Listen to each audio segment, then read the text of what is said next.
Հարգելի հետևորդներ, բարև ձեզ, զրուցում ենք հասարակական քաղաքական գործիչ Նաիրա Զորաբյանի հետ։ Տիկին Զորաբյան, բարև ձեզ։ Բարև ձեզ, բարև ձեզ։ Տիկին Զորաբյան, կիրակի օրը Գյումրիում տեղի ունեցան Գյումրու քաղաքապետի ընտրություններ, որ խնդրեմ ձեր գնահատականը կտակ ընթացքում։ Տեսեք, չնայած կիրառված գազանաբարով, վայրենաբարով աննախադեպ վարչական ռեսուրսներին,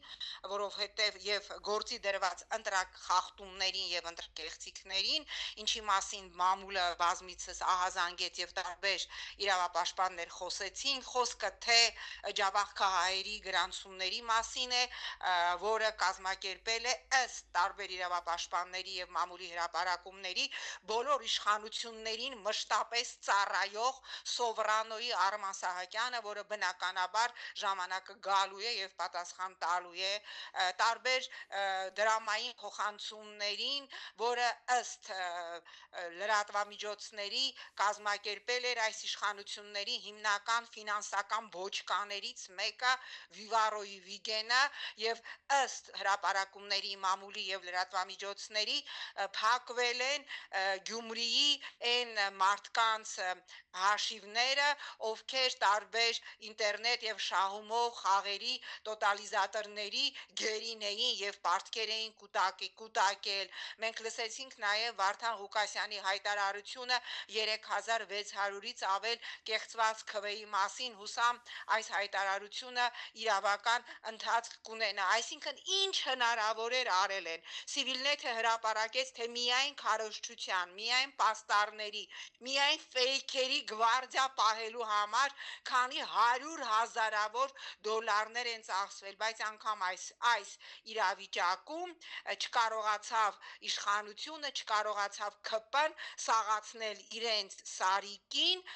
որովհետև ակնհայտ է, որ այսօր Նիկոլ Փաշինյանի անձնական ռեյտինգը պլինդուզի տակ վերընկած է եւ որևէ կերպ այն հնարավոր չի բարձրացնել եւ այն մի քանի ձայներն էլ, եթե հանում ենք վարչական ռեսուրսը, հանում ենք կեղծված ձայները, հանում ենք այն, որ գիշերը, երբ որ հաշվարկը դեռևս ավարտված չէր, Գյումրիի բազմաթիվ թաղամասերում լույսերը անջատեցին եւ բնականաբար պիտի հասկանալ այդտեղ լցոնումներ եղել են թե չէ, եթե այս ամենը հանում ենք, տակը երևի մնում է մի 3000 ձայն, որոնք ես վստահ եմ, որ դա հենց Սարիկ Մինասյանի անձնական ձայներն էին եւ ԿՊ-ի հետ որևէ առնչություն չունեին։ Էնպես որ հստակ է, որ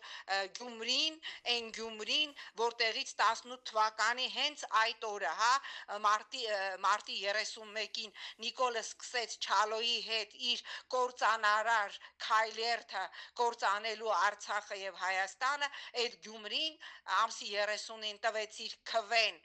ընդդիմադիր տեխնացուներին, ոչ թե Գյումրիում տանիք վերանորոգելու համար։ Ես շատ կարևոր արձանագրում եմ համարում եւ այդ մասին խոսելու եմ մշտապես, որովհետեւ Գյումրիում տեղի ունեցած ընտրությունը ասֆալտ փռելու, կանալիզացիայի լուք բացելու կամ տանիք վերանորոգելու ընտրություն չէր։ Մարդիկ չէին ընտրեն քաղաքի մենեջեր, դա պիտի հստակ հասկանա այն տեխնացուն, ով առաջիկա օրերին դառնալու է քաղաքապետ։ Դա մանդատ էր տրված գյումրեցիների կողմից Նիկոլի հերացման process-ին Գյումրու մասնակցությունը ապահովելու համար։ Սա շատ կարևոր արձանագրում եմ ես համարում։ Տիկին Զորաբյան, նաև իմ գործընկերները տարբեր տեղամասերում ընտրախախտումներ էին արձանագրել, նաև ապօրինի շտաբ էին մեկ ընտրատեղամասից շատ քիչ հեռավորության վրա հայտնաբերել, որ խնդրեմ ձեր գնահատականը նաև այս մասով կտակ։ Տեսեք, այդ ապօրինի շտաբերը, քվյա պաստառները տեղամասից 50 մետրից ավելի մոտ կպցնելը, փակցնելը, դա այն նվազագույն խախտումներն է, որ կարելի է դրանց վրա ուշադրություն դարձնել։ Սրանք ավելի գլոբալ ընտրախախտումներ են արել։ Նախ պիտի հասկանալ այդ ինչ շտաբ էր, որտեղ մարդիկ մնում դուրս էին գալիս եւ գնում էին քվեարկելու, միգուցե այդտեղ փող էին բաժանում, բայց ես կրկնում եմ, իրանք գլոբալ են գլխից արդեն մի քանի հազար քվե ըստ տարբեր իրավապաշտպանների հայտարարության, ըստ մամուլի հրապարակումների, ըստ ավտոբուսներով բերված եւ ուղղորդված քվեարկողների եւ ըստ հրապարակումների դրանք ջավախքից էին, ի սկզբանե արդեն մի քանի հազար ձայն իրանք դրել էին իրանց սարիկի գրպանում։ Եվ այն Նիկոլ Փաշինյանը, որ իր լրագրողական եւ պատգամավորական գործունեության ընթացքում ճանգրտում էր ամբիոնը եւ խոսում էր, որ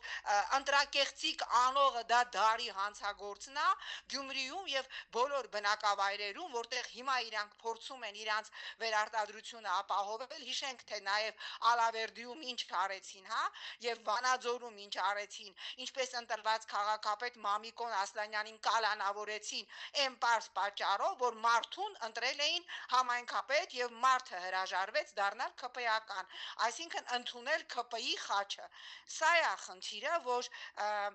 այսօր այս ռեժիմը Նիկոլի գլխավորությամբ անում է հարյուրապատիկ եւ հազարապատիկ զարհուրելին այն ամենի, ինչը ժամանակին դատապարտում էր ընդդիմադիր լրագրող եւ ընդդիմադիր падգամավոր Նիկոլ Փաշինյանը։ Սպասել, որ ընդդիմադիր տեխնացուները Գյումրու կոալիցիա կկազմեն։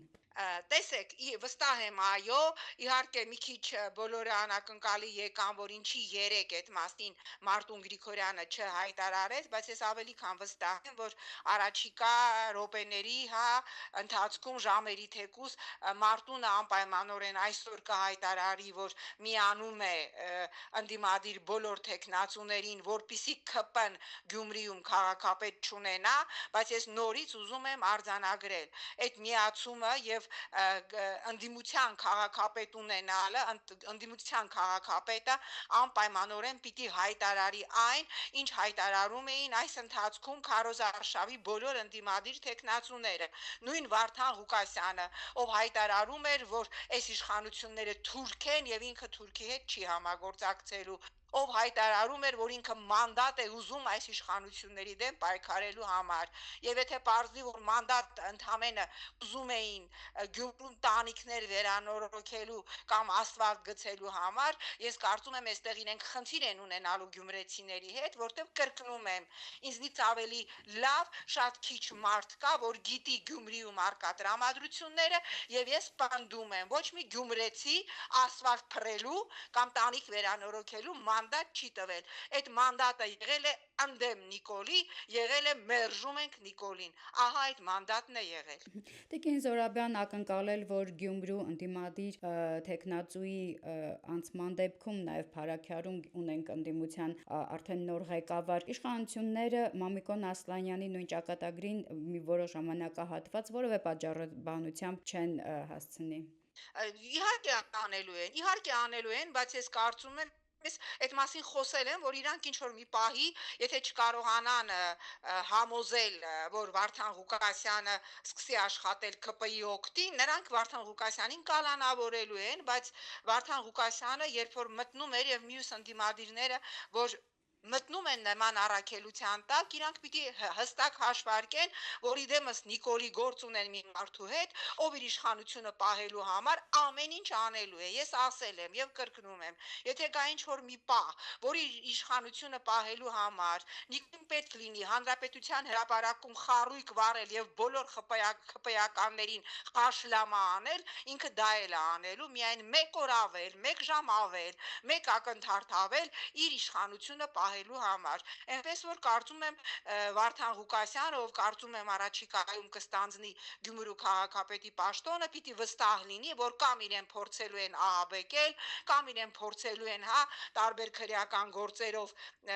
լռեցնել, կամ վերջի տարբերակ կալանավորելու են, եթե ինքը չհամաձայնի դառնալ քաղաքացիական պայմանագիր կուսակցության ստրուկը եւ կամակատարը։ Կուզենայի անդրադառնանք նաև ԿՊ-ական նախկին падգամավոր արդեն Վիլեն Գաբրելյանի պահվածքին, դրան հաջորդած այսօր նրա մանդատը վայր դնելու եւ հանրությունից ներողություն խնդրելու։ Տեսեք,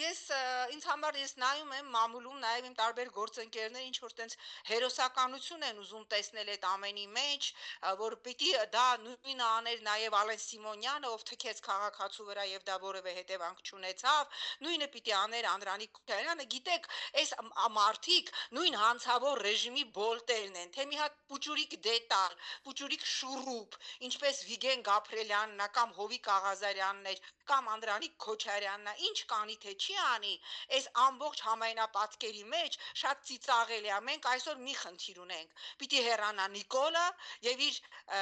ռեժիմի առաջի դեմքերի հետ պիտի կանգնի հայկական Նյուրնբերգի առաջ։ Մնացած այս մանր պրուժինները այնքան ծիծաղելի են, որ ես զարմանում եմ, որ ինչ որ նույնիսկ հերոսացում եմ տեսնում մի հարբած դեբոշիստի, որի ոչ լինելը, ոչ գոյության մասին մենք գիտեինք որպես падգամավոր, ոչ էլ հիմա նրա չգոյության մասին պիտի իմանայինք։ Շնորհակալ եմ Տիկին Զորաբյան։ Հարգելի հետևորդներ, հիշեցնեմ, որ զրուցում էինք հասարակական քաղաքական գործիչ Նայրա Զորաբյանի հետ։